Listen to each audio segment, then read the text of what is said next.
देखिए, Indian mutual fund industry के अंदर आप जिस भी कैटेगरी के म्यूचुअल फंड चाहें आपको मिल जाएगा। हर तरह की स्कीम आपके लिए अवेलेबल है। बस इंसान को मुझे लगता है कि खुद के लिए बहुत सारे खुद के डिसीजन करने बाकी रहते हैं, वरना फंड की कमी नहीं है। यहाँ पर आपको खुद ये देखना चाहिए कि आपको किस कैटेगरी के फंड चाहिए, क्यों चाहिए, किन मकसदों के लिए चाहिए, किस गोल्स के लिए चाहिए, किस टाइम ड्यूरेशन के लिए चाहिए। अगर ये सारे डिसीजन अगर आप कर लेते हैं तो ऑफकोर्स जो भी आपका डिस्कशन निकलता है, जो भी आपका फाइनल विज़न निकलता है ना, उस विज़न के तहत इंडियन म्यूचुअल फंड इंडस्ट्री के अंदर आपको फंड ज़रूर मिल जाएंगे, जहां पर आप अपनी ज़रूरतों के तहत निवेश कर सकते हैं। और ऑफ कोर्स हर कैटेगरी में कुछ ना कुछ फंड अच्छे और बुरे ज़रूर होते हैं। तो ऐसा भी मैं ये नहीं कह रहा हूं कि भाई यहाँ पर सारे के सारे फंड अच्छे हैं, यहाँ पर भी अच्छे और बुरे फंड ज़रूर हैं। तो वहाँ पर आपको बहुत सारे फंड ऐसे हैं जो कि अच्छे हैं और हर कैटेगरी में हैं।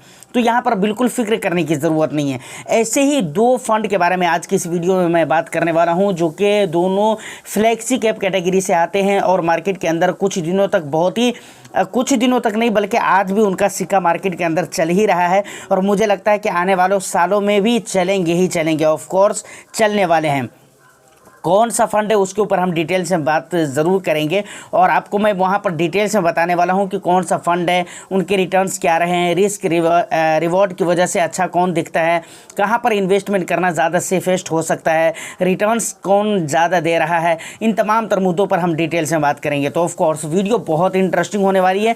बस एक लाइक कर दीजिए, शेयर कर दीजिए। चैनल को अगर अभी तक आपने सब्सक्राइब नहीं किया है तो चैनल को भी ज़रूर सब्सक्राइब कर लें, क्योंकि इस तरह की इंटरेस्टिंग कॉन्टेंट मैं आपके लिए लेकर आता रहता हूं। देखिए सर, डायरेक्ट मुद्दे के ऊपर आते हैं। मैं जो कल की वीडियो बनाया हुआ था वहां पर मैंने आपको कहा हुआ था कि भाई वक्त और हालात की वजह से आपको इस तरह के फंड में निवेश करना चाहिए जहां पर लार्ज कैप हो, फ्लेक्सी कैप हो, मल्टी कैप हो, इस तरह के फंड में आपको निवेश करना चाहिए। और उन्हीं चीज़ों को देखते हुए यहाँ पर दो फंड मैंने लिए हैं। सबसे पहले नंबर पर आ जाता है पारंपरिक फ्लेक्सी कैप फंड और दूसरे नंबर पर आ जाता है जेएम फ्लेक्सी कैप फंड। दोनों ही फंड रिटर्न्स के मामले में बहुत ही अच्छे रहे हैं। खासतौर से शॉर्ट ड्यूरेशन का रिटर्न्स आपको नहीं देखना चाहिए। किसी भी फंड को जब आप एनालाइज करते हैं तो वहाँ पर लॉन्ग ड्यूरेशन के जो रिटर्न्स होते हैं ना, और लॉन्ग ड्यूरेशन का जो परफॉर्म होता है ना, वो ज़्यादा इंपॉर्टेंट होता है।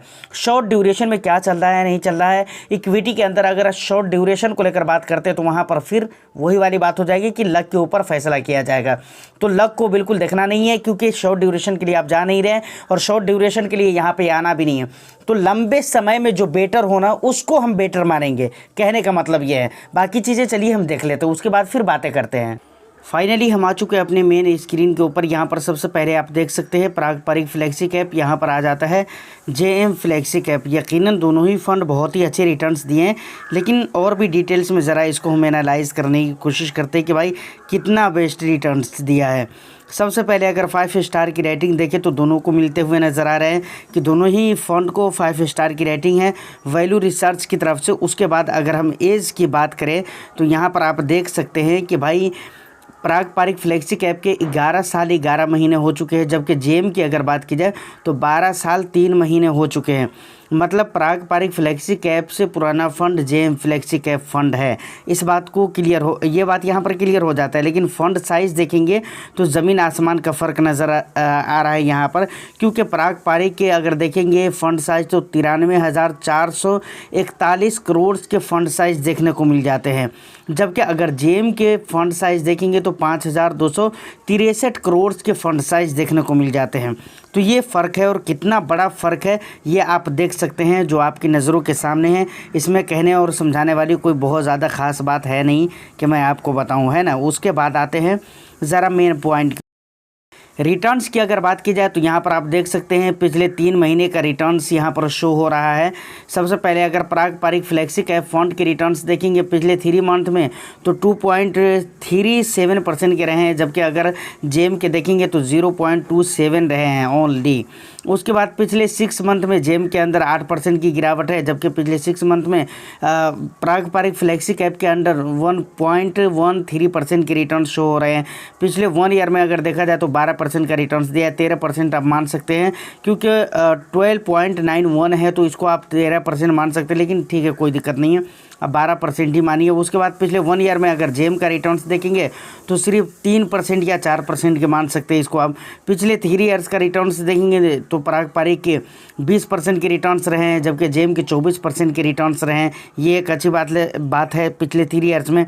लेकिन पिछले 5 ईयर्स में जाकर फिर अगर आप देखेंगे तो 29% का रिटर्न्स लगभग दोनों ही फंड के रिटर्न्स सेम आपको नज़र आ रहे हैं।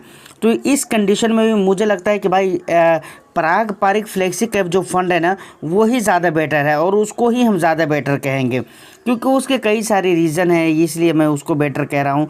उसके बाद रिस्क रेशियोज़ अगर आप देखेंगे तो यहाँ पर भी बहुत सारी चीज़ों का पता आपको चल जाएगा। जैसे स्टैंडर्ड डिविएशन की अगर बात करें तो यहाँ पराग पारिक में देख लीजिए तो बिल्कुल ही ठीक ठाक नज़र आ रहा है, 10.63 है, जबकि यहाँ 16.02 है, तो काफ़ी ज़्यादा है। शार्प रेशियो ज़्यादा होना चाहिए, तो यहाँ पर जेम के अंदर कम नज़र आ रहा है, 1 से ऊपर होना चाहिए। और वहीं पर अगर पराग पारिक में देखेंगे तो 1.1.02 है, तो यहाँ पर ठीक ठाक है। बीटा 1 से नीचे रहना चाहिए, तो यहाँ पर काफ़ी नीचे है, 0.63 है, जबकि यहाँ पर अगर जेम में देखेंगे तो 0.99 है। मतलब हर चीज़ में, किसी भी चीज़ को अगर आप रिटर्न्स को देख लीजिए, रिस्क रेशियोज़ को देख लीजिए, उसके अलावा फंड साइज वगैरह वगैरह वगैरह जो भी चीज़ें हैं, उन तमाम तर चीज़ों को देखिए तो मुझे ऐसा लगता है कि भाई जेएम फ्लेक्सी कैप से बढ़िया यहाँ पर पराग पारिक फ्लेक्सी कैप नज़र आ रहा है, क्योंकि कई सारी चीज़ों को देखने के बाद ये चीज़ें मैं अभी आपको बता रहा हूँ। उसके बाद और भी दूसरी चीज़ें जो देख सकते हैं आप, उसके बाद यहाँ पर आ जाते हैं टॉप 3 सेक्टर्स। तो टॉप 3 सेक्टर्स में बहुत ज़्यादा के फ़र्क आपको नज़र नहीं आएंगे। फिनेंशियल यहाँ पर भी मिलेंगे, फिनेंशियल यहाँ पर भी मिलेंगे, और परसेंटेज वाइज अगर देखा जाए तो पराग पारिक फ्लेक्सी कैप जो फंड है उसका सबसे टॉप सेक्टर कौन सा है? फिनेंशियल है, जहां पर अपने एयूएम का 29.96% निवेश कर रहा है। ठीक इसी तरीके से अगर देखा जाए जेएम के, तो जेएम के भी इसके जो टॉप सेक्टर हैं, सबसे पहला वाला वो है फिनेंशियल, और यहां पर भी 29.96% पैसे अपने एयूएम का निवेश कर रहा है। तो मतलब सेम सेक्टर्स आपको लगभग देखने को मिल जाते हैं। उसके बाद दूसरे नंबर पर सर्विसेज है पराग पारिक में, और जेएम में भी देखें तो सर्विसेज है। यहाँ पर 9.85% पैसे निवेश हो रहे हैं इसके एयूएम के, मतलब पराग पारिक के एयूएम के 9.85% पैसे कहाँ पर जा रहे हैं? सर्विसेज के अंदर जा रहे हैं, सर्विसेज वाले सेक्टर्स के अंदर। जबकि यहाँ पर अगर बात करें तो जेएम के अंदर 11.15% पैसे इसके एयूएम के, मतलब जेएम के एयूएम के इतने पैसे कहाँ जा रहे हैं? सर्विसेज के अंदर जा रहे हैं। उसके बाद तीसरे नंबर पर पराग पारिक आता है ऑटोमोबाइल, और यहाँ पर अगर देख ले तो हेल्थ केयर आ जाता है। बस यही फ़र्क है, वरना बहुत ज़्यादा का फ़र्क नहीं है। अगर उसके बाद आप देखेंगे कंपनीज़, तो कंपनीज़ ऑफ कोर्स दोनों ही फंड के बहुत ही लाजवाब है, जिसमें आपको बहुत ज़्यादा टेंशन लेने की ज़रूरत नहीं है और देखने की ज़रूरत नहीं है। दोनों ही फंड की मैं बात कर रहा हूँ, दोनों फंड की कंपनीज़ लाजवाब है। बजाज होल्डिंग एंड इन्वेस्टमेंट है, उसके बाद एचडीएफसी बैंक है, आईसीआईसी बैंक है, स्टेट बैंक है। तो इस तरह के आपको कंपनीज़ देखने को मिल जाती है। Power grid corporation of India limited है, आईसीआईसी बैंक है, कोटक महिंद्रा बैंक है। इस तरह की कंपनीज यहाँ पर आपको देखने को मिल जाते हैं। पीई की अगर बात की जाए तो यहाँ पर पीई के मामले में भी पराग पारिक इज़ राइट, ज़्यादा अच्छा नज़र आ रहा है भाई, ज़्यादा सस्ता है। यहाँ पर 23 रुपये का पी है और यहाँ पर 18 रुपये का पी है, तो ऑफ कोर्स ज़्यादा सस्ता यहाँ पर नज़र आ रहा है। उसके बाद अगर इक्विटी इन्वेस्टमेंट की बात करें तो इक्विटी के अंदर पराग पारिक अपने एयूएम का सिर्फ 75.45% पैसे निवेश कर रहा है, जबकि यहाँ पर जेएम में देखें तो 94.87% पैसे, मतलब काफ़ी ज़्यादा मात्रा में इक्विटी में एक्सपोजर दिया गया है जे। और यही वजह है कि आपने देखा होगा कि मार्केट के बुरे समय में जब इक्विटी का बुरा टाइम चल रहा था, फिर भी पराग पारिक फ्लेक्सी कैप फंड बहुत कम गिर रहा था दूसरे फंड के कंपैरिजन में। तो ये सारी बात है जिस पे आपको ध्यान देने की ज़रूरत है। एक्सपेंस अगर आप देखेंगे तो एक्सपेंस के मामले में 0.63 मिल जाता है किसका? पराग पारिक का, और यहाँ पर मिल जाता है 0.56 जेएम के अंदर।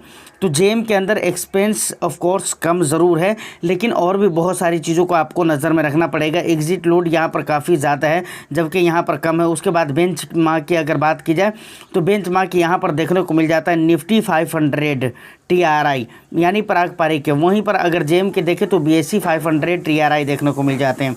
बाकी की ये चीज़ें हैं जिसे आप रीड कर सकते हैं। तो ये रहा फंड का डिटेल। तो फाइनली वीडियो में अगर आप यहाँ तक के पहुँच चुके हैं तो मुझे पूरी तरह से विश्वास है, यकीन है कि भाई आपको बहुत सारी बातें दोनों फंड के बारे में निकल कर समझ कर आ चुकी होंगी, समझ रहे हैं ना। अब बात किया जाए कि दोनों में कौन सा फंड है जो कि बेहतर है, तो ऑफ कोर्स आपको तो समझ में आ गया होगा और कमेंट कर दीजिए, यानी तो मैं भी आपको बता ही देता हूँ। मुझे तो ज़्यादा अच्छे लगते हैं कि भाई पारंपरिक फ्लेक्सी कैप फंड, क्योंकि उसके मल्टीपल रीजन्स है भाई, कई चीज़ें हैं जो प्लस पॉइंट के रूप में नज़र आ रहे हैं पारंपरिक फ्लेक्सी कैप फंड के अंदर। जेम के अंदर वो चीज़ें देखने को नहीं मिल रही है, तो ये बात है, समझ रहे हैं ना। लेकिन यहाँ पर जो हम बेहतर कह रहे हैं ना, वो पारंपरिक के मुकाबले में हम मतलब जेम के मुकाबले में पारंपरिक को बेहतर कह रहे हैं। इसका ये मतलब नहीं कि जेम ख़राब है, इसका ये मतलब नहीं कि जेम बिल्कुल ख़राब और घटिया फंड नहीं। जेएम भी अपनी जगह पे बहुत अच्छा फंड है। आपको यकीन नहीं हो रहा है तो फ्लेक्सी कैप कैटेगरी के जो दूसरे फंड्स हैं उनसे जब आप कंपेयर करेंगे ना, तब आपको पता चल जाएगा कि नहीं, ये भी अपनी जगह पे बहुत अच्छा फंड है। और दूसरी बात, जिस कैटेगरी से ये बिलोंग करता है वो कैटेगरी भी बहुत ही ज़्यादा सेफेस्ट कैटेगरी है। तो ऑफकोर्स फंड दोनों ही सुपर हिट है, लेकिन इन दोनों में यानी पारंपरिक में और जेएम में कंपैरिजन करेंगे तो पारंपरिक आपको ज़्यादा अच्छा नज़र आएगा, मैं ये कहने वाला हूँ। तो फाइनली उम्मीद करता हूँ कि वीडियो और इन्फॉर्मेशन आपको अच्छी लगी हो। बाकी आपका जो भी वैल्यूएबल फीडबैक हो आप मुझे कमेंट सेक्शन में ज़रूर बताइएगा। मैं फिर मिलता हूँ किसी नेक्स्ट एंड इंटरेस्टिंग वीडियो में। जब तक के लिए all the best. Thank you for watching.